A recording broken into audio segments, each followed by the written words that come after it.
Pemirsa masih di IDX Session Closing dan kami juga masih menggunakan Anda untuk bisa berpartisipasi di WhatsApp interaktif kami seperti yang tertera di layar televisi Anda nantinya.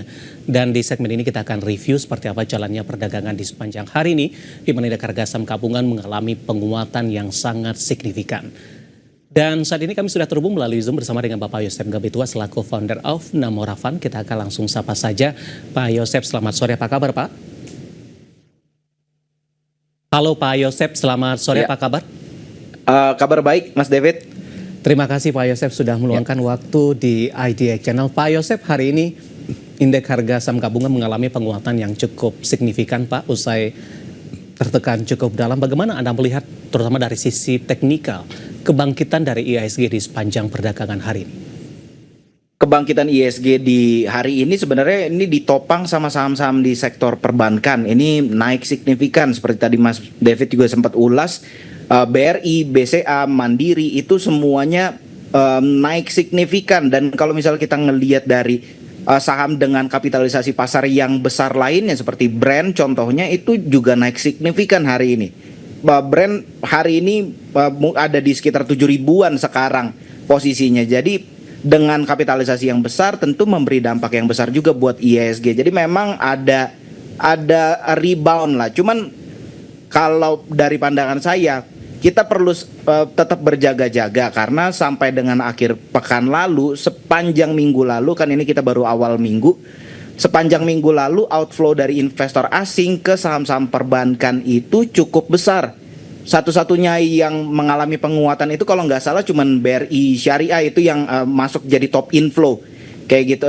BRIS, sorry itu bukan ya udah berganti nama. Jadi hanya itu, sedangkan yang kapitalisasinya besar itu udah mengalami aksi jual dari investor asing. Jadi kita perlu berhati-hati dan terutama kita bisa lihat nanti apakah investor asing juga menopang kenaikan IHSG pada hari ini. Seperti itu Mas David. Baik, artinya ada rawan profit taking tidak Pak di tengah penguatan signifikan hari ini?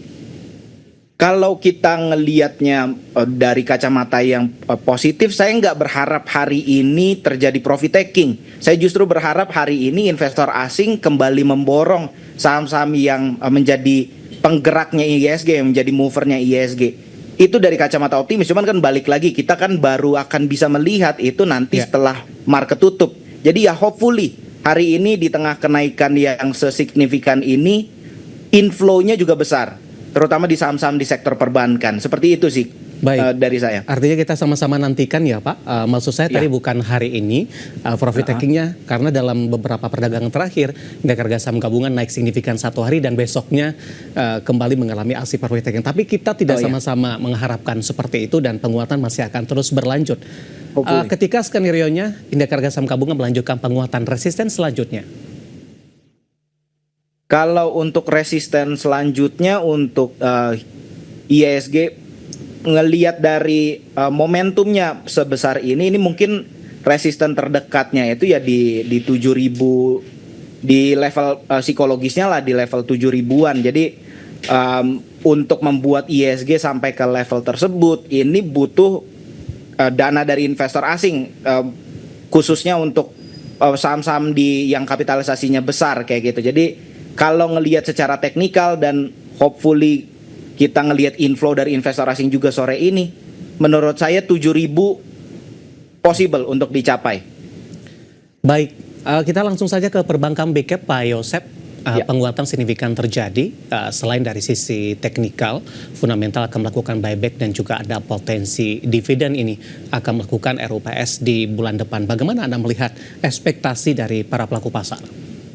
Sebenarnya kalau ngelihat dari emiten sendiri mau melakukan buyback, ini kan sebenarnya indikasi yang positif kan, bahwa mereka pun confident dengan kinerja perusahaan mereka kayak gitu, dan ditambah mau bagi dividen juga dengan mereka menambah kepemilikannya, menambah porsi sahamnya, itu artinya dividen yang mereka akan terima juga akan bertambah kayak gitu. Jadi kalau kita ngelihat dari kacamata tersebut, dari perspektif tersebut, artinya perusahaan pun confident dengan kinerja mereka. Tapi kan balik lagi, harga saham itu kan persepsi sebenarnya, maksudnya Ya.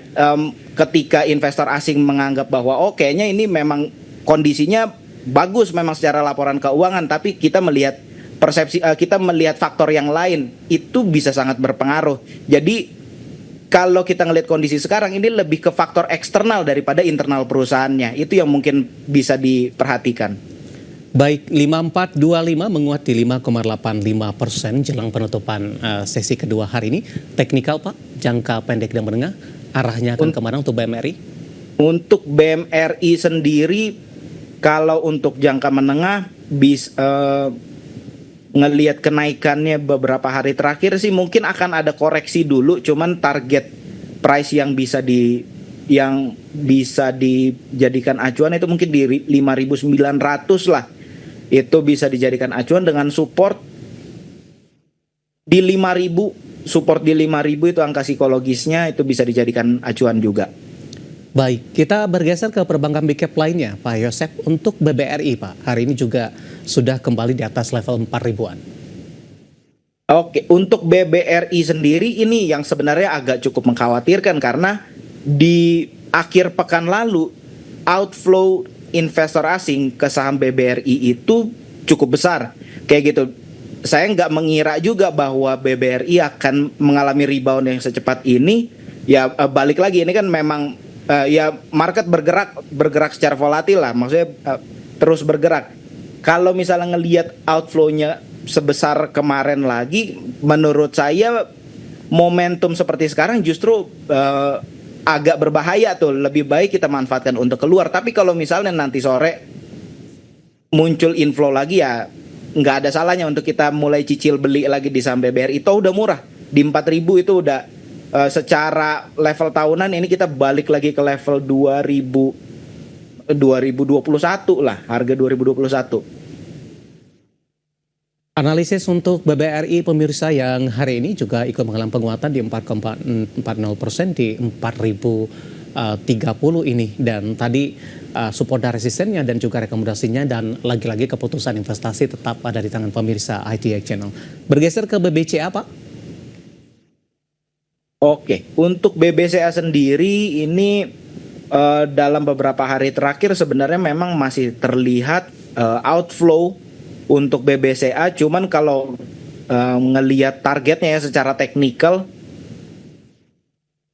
dalam jangka waktu menengah mungkin 9.500 itu bisa tercapai. Kalau misalnya momentumnya seperti ini terus dipertahankan lah sama investor asing.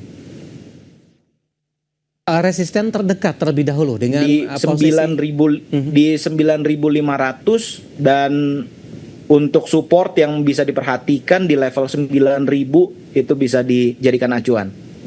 Baik, penutupan hari ini di 9.325 menguat di 3,90%. Untuk BBNI, Pak?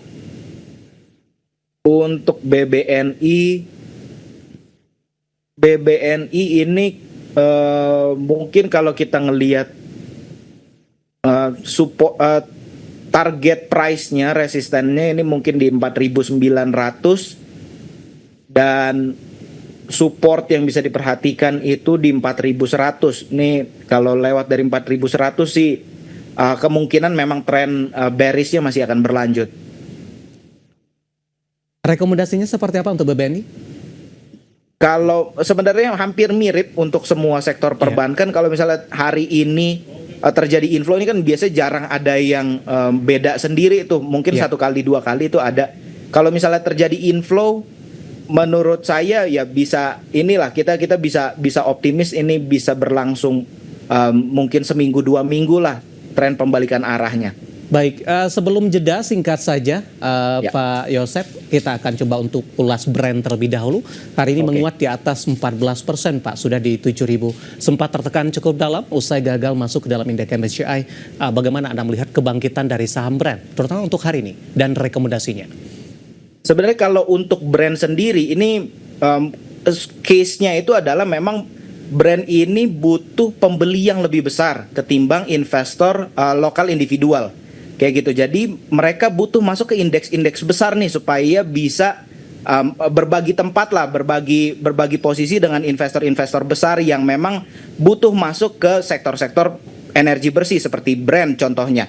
Kayak gitu. Jadi kalau misalnya kita ngelihat di posisi sekarang, ini mungkin agak sangat subjektif. Misalnya kalau kita ngelihat Pak Prayogo Pangestu secara individu itu beberapa kali masuk dan level average pembeliannya itu di 6.600. Jadi mungkin itu bisa kita jadikan acuan. Kalau misalnya kita bisa beli di bawah level tersebut, itu artinya posisi kita kinerja posisi portofolio kita itu bisa lebih bagus dari portofolio pribadinya Pak Prayogo. Oke, masih direkomendasikan buy, Pak? Kalau untuk sekarang buy on weakness. Baik. Ngelihat posisi sekarang. Ya, penutupan di 7.025 menguat di 14,23%, dan lagi-lagi keputusan investasi tetap ada di tangan pemirsa IGX Channel. Pak Yosef, kita jeda terlebih dahulu, nanti kita akan coba lihat saham-saham pilihan apa saja yang Anda rekomendasikan, dan pemirsa kami akan segera kembali sesaat lagi.